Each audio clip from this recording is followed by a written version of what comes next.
Bumpy, bumpy. Here we are on top of the Piesangkloof.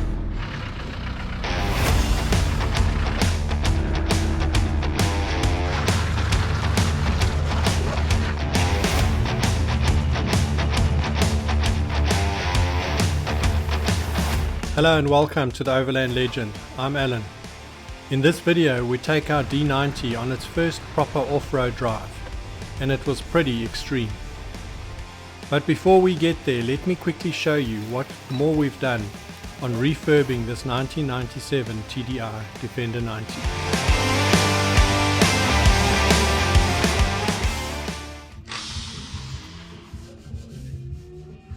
The rear cross member had some peeling paint and surface rust, so that was tidied up and repainted.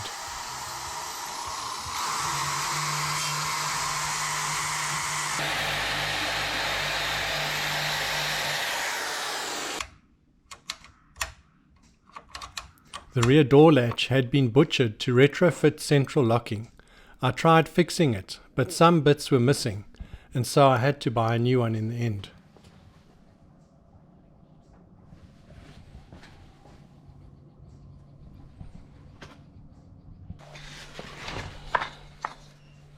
I'd got hold of some second-hand side steps off a TD5 that I then had powder coated and cleaned up the tread plates, and then I re-pop riveted them back on.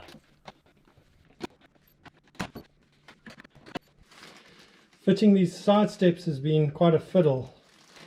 These are from a TD5 and I thought, well, I checked them out and it looked like they would fit, but and they do.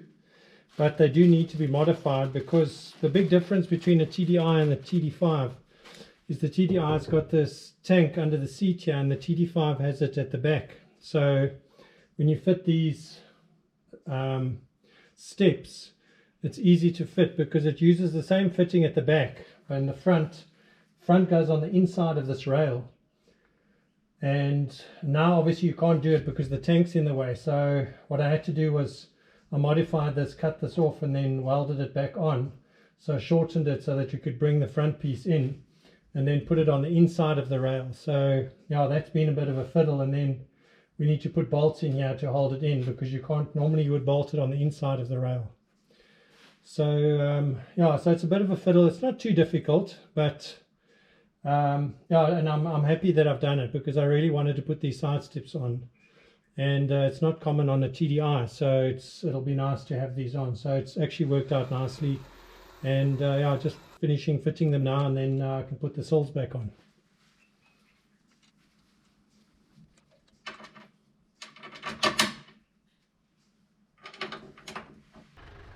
I wanted to get the vehicle completely finished before taking it out, but I found some dodgy ball joints that needed fixing after having all the suspension bushes replaced.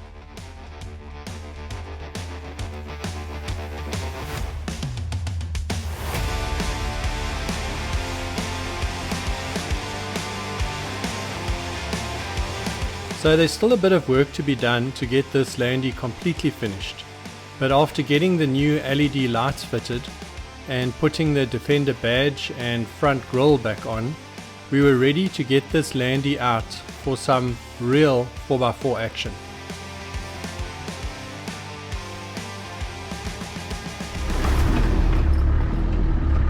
Bumpy, bumpy. Here we are on top of the Piesangkloof, where we're just doing the long route, and we came up. And it wasn't too bad. There were a couple of spots that were a little bit tricky, but nothing major. I had to do a little bit of a winch at one point, just for safety, but it was all good. It's just super bumpy, but the rocks are really nice. Some really nice like rock formations, and they super grippy, so it's easy to drive on. Brian and I were joining Clint from the Land Rover Owners Club in his TDI 90, and Brian had brought along his 130.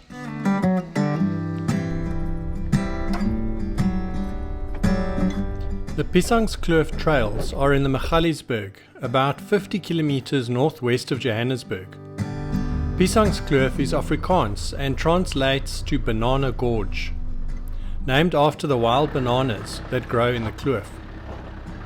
The farm was established several hundred years ago as some of the voortrekkers from the Great Track settled in this area. The owners, Mike and Maritza Els, are fifth generation of the original family who settled here back in the 1800s. It's a beautiful spot, offering rustic natural campsites and some spectacular hiking trails.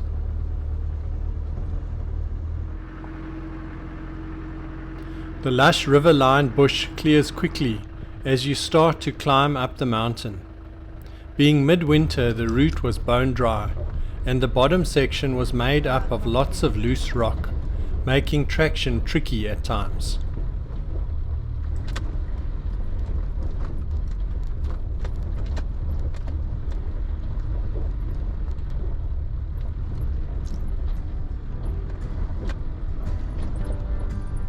As we climbed up the northern ridge, we could look back and start to see the spectacular views developing.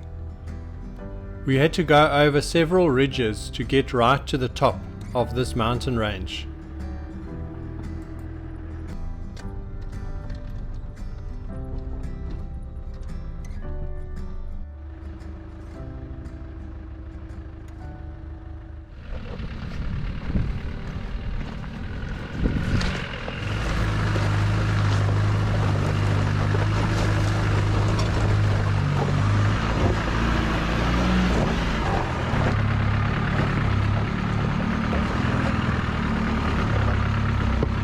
It wasn't long before we had our first nervous moment, as Clint struggled on a tight little corner with some loose rock and started slipping to the one side and sat in a bit of a precarious spot, and so we decided the safest thing to do was just to do a quick little winch out just to make sure we don't have any problems. Just make sure we're stopped.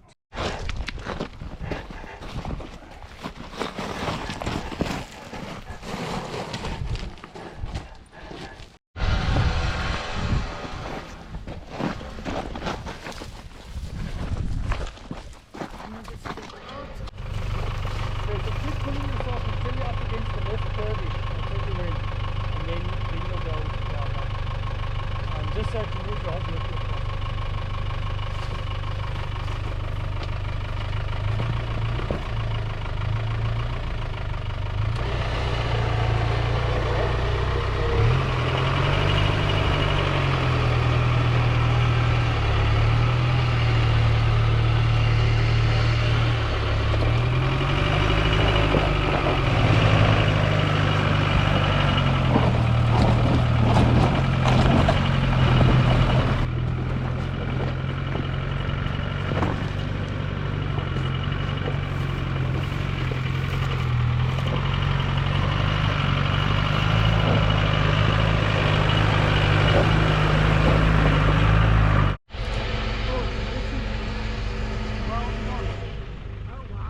The area around the Magaliesberg range has seen extremely lengthy occupation of humans, back to at least 2 million years to the earliest hominin species, in and around the Sterkfontein caves, which lie at the cradle of humankind, close to the town of Magaliesberg.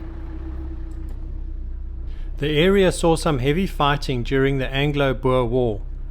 Control of the Magaliesberg mountain range was of great importance to the Boer and British forces. As a result, many of the battles, such as the Battle of Buffelspoort, Nooitgedacht and Olifantsnek, were fought in the area.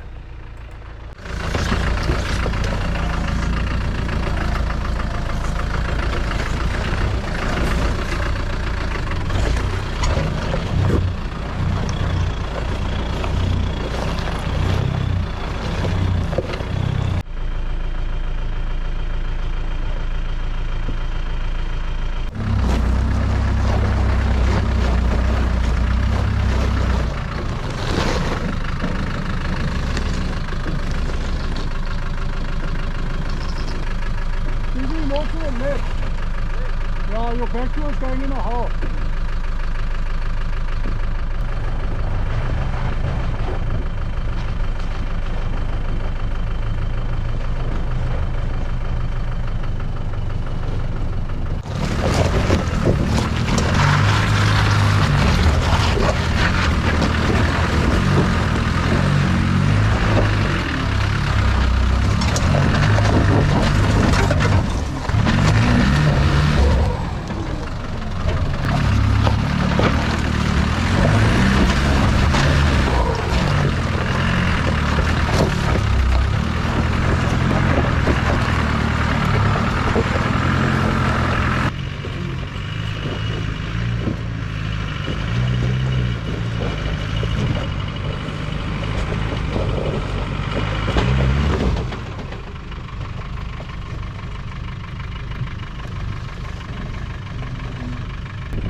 After the war, the farms were reoccupied and farming was resumed, with tobacco and citrus being particularly successful.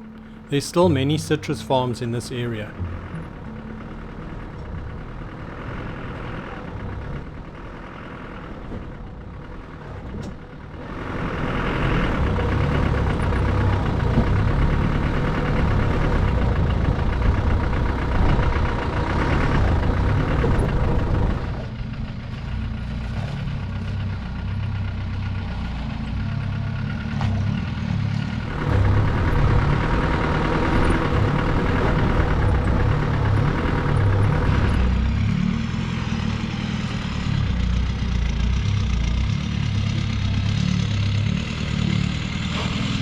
The Magaliesberg is typical of the ranges found in this area of South Africa.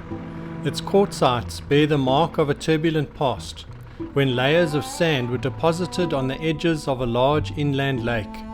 The rocks of the Magaliesberg are amongst the oldest exposed volcanic rocks in the country.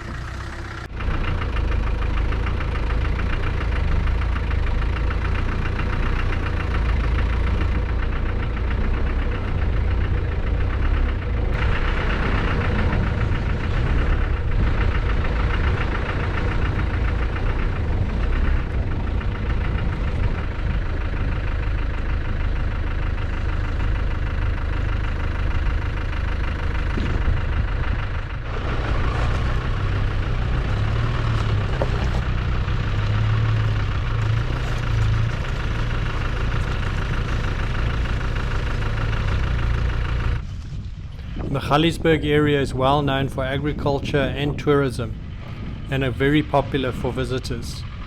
The area to the north is also very rich in heavy metals, especially platinum, with many platinum mines in this area as well.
The closer we got to the top, the steeper it became, and it also became a lot more tricky. It took us about 2.5 hours to get to the top eventually.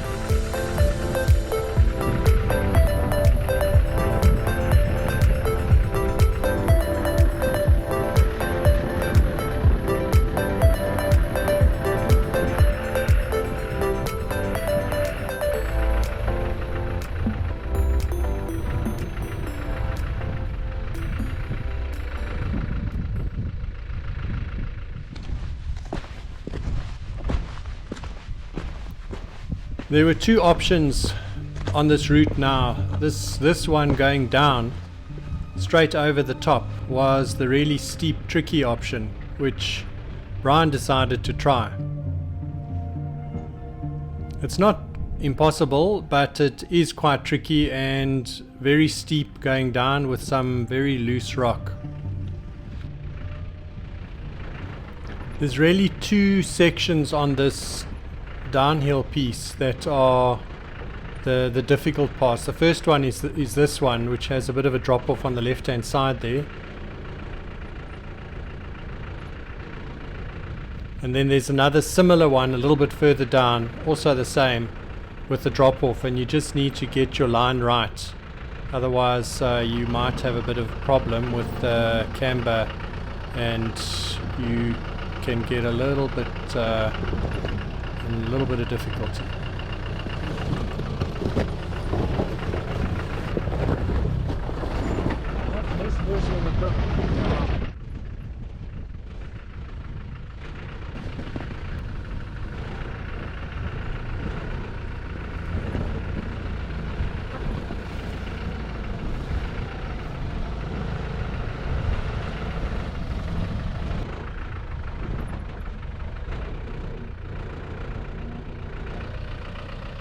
From this angle you can see how steep it is, and you just have to make sure that you get your wheels in the right place and don't get them to land up on any of these rocks, which will make that angle even more extreme.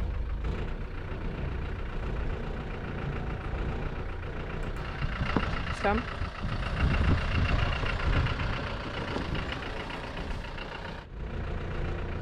This 130 was perfect for going down here, that longer body giving it a lot more stability and control.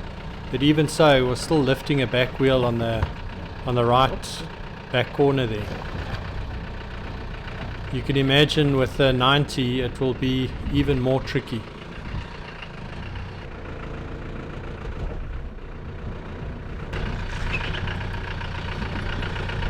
Yeah, it's fine.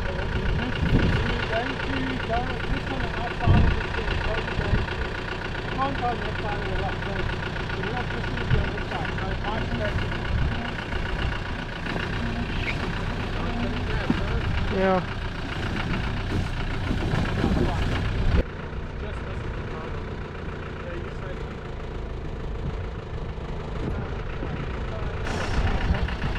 All right.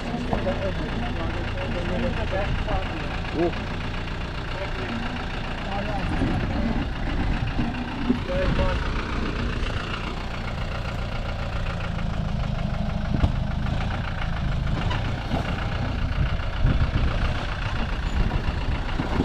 Fine.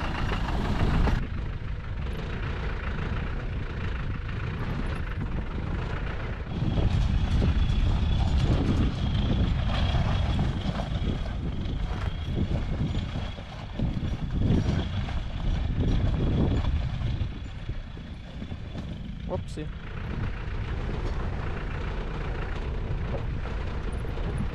So Brian made it down safely and then headed round the side of the mountain. Clint and I decided to take the easier route round the side and over. It also gave me a chance to give Ewan a bit of a drive around this side, which was still a little bit bumpy and tricky, but quite manageable for him.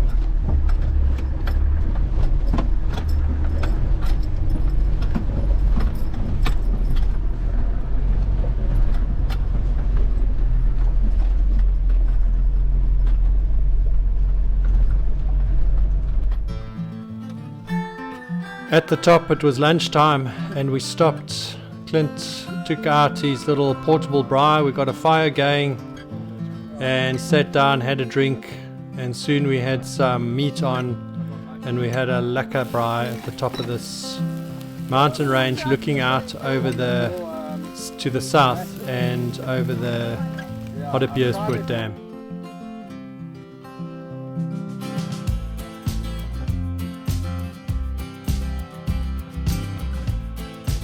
Then we packed up and headed down, but before we could go down we still had a couple of ups to go as we once again went over the ridges, up and down the ridges on our way down to the bottom.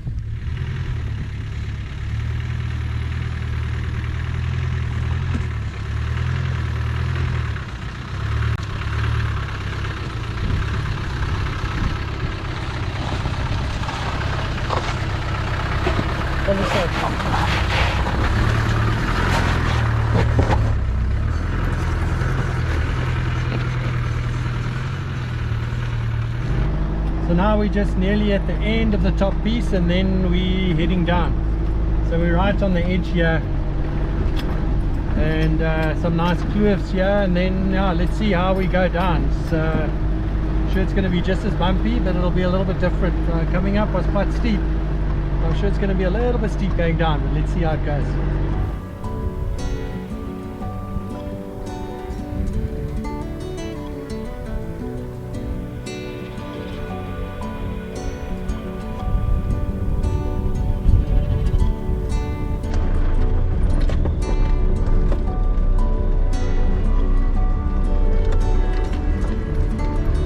When we got to about halfway down, we started to reach some sections that were really steep going down with some more loose rock, and then took a tight turn and headed down a very steep stepped section.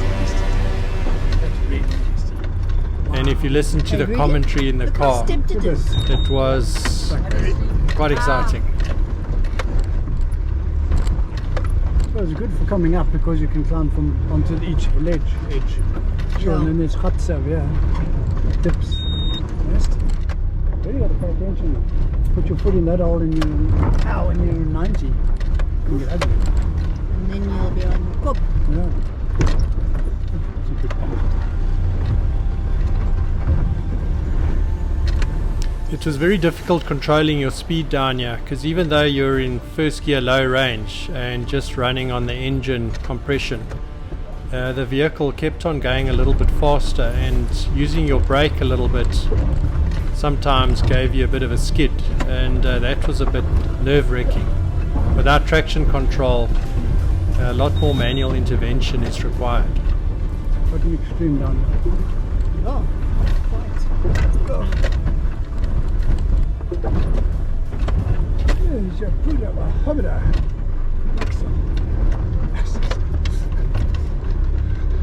But I must say it's really bumpy. It's got some nasty bumps on it. Wouldn't want to be in something else. Oh, pass.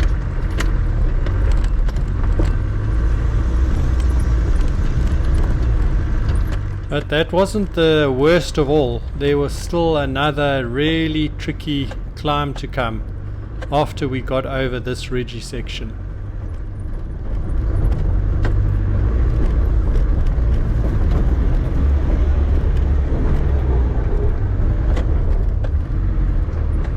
Will the 90s be okay coming up there? Well, we'll see when we get there.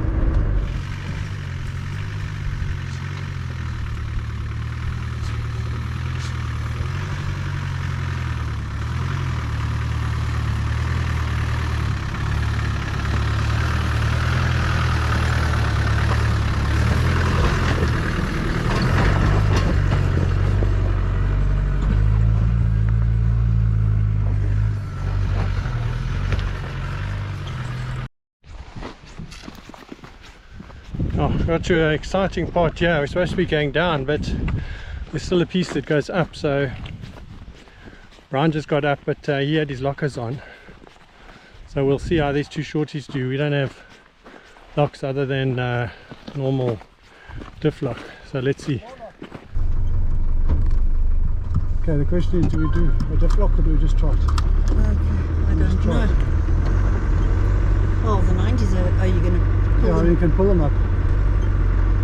How's your diff lock work off your winch? To hold them. Okay. Oh, winch, yeah.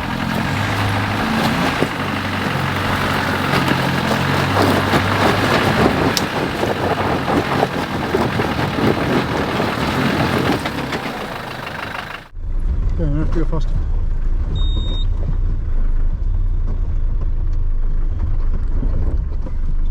Okay, you can't go over that rock.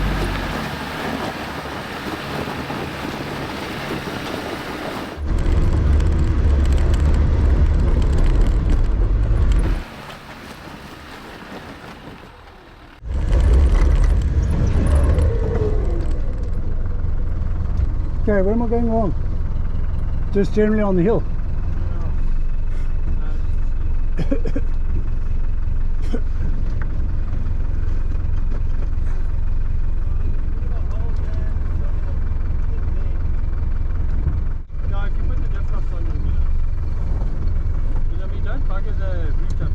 No, well that's the thing.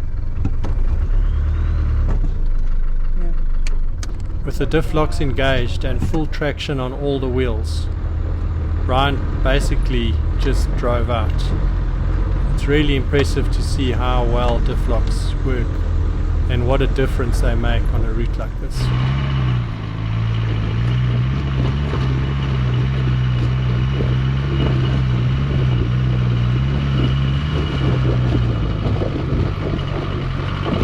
But that didn't help Clint and I. We didn't have diff locks, and so we had to do it the old style with a bit of speed and a bit of go, but we could only get so far. And then to get over the last little section, we had to use winches.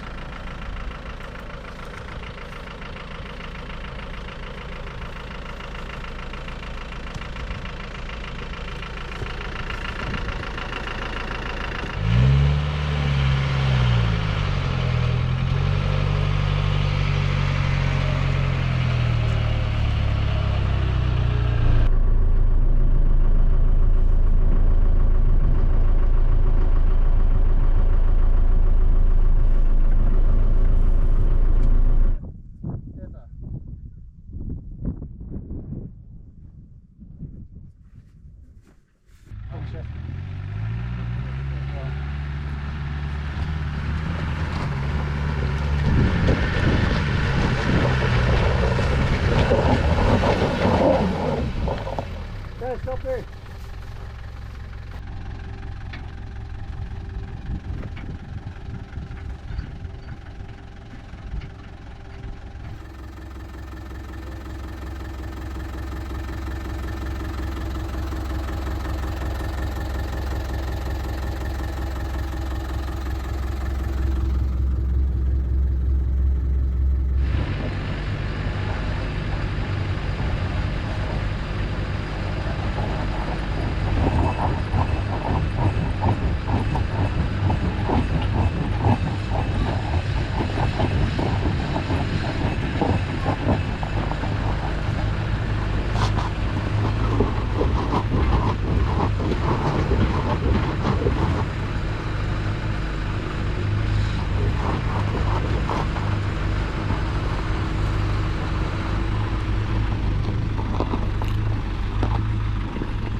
Oh, lucky Brian had a winch.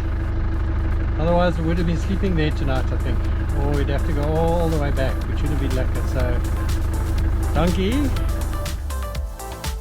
And before we knew it, we were back down at the river on flat land again. We said our goodbyes and headed off home. What a great day out. Thanks so much for watching. I hope you enjoyed that.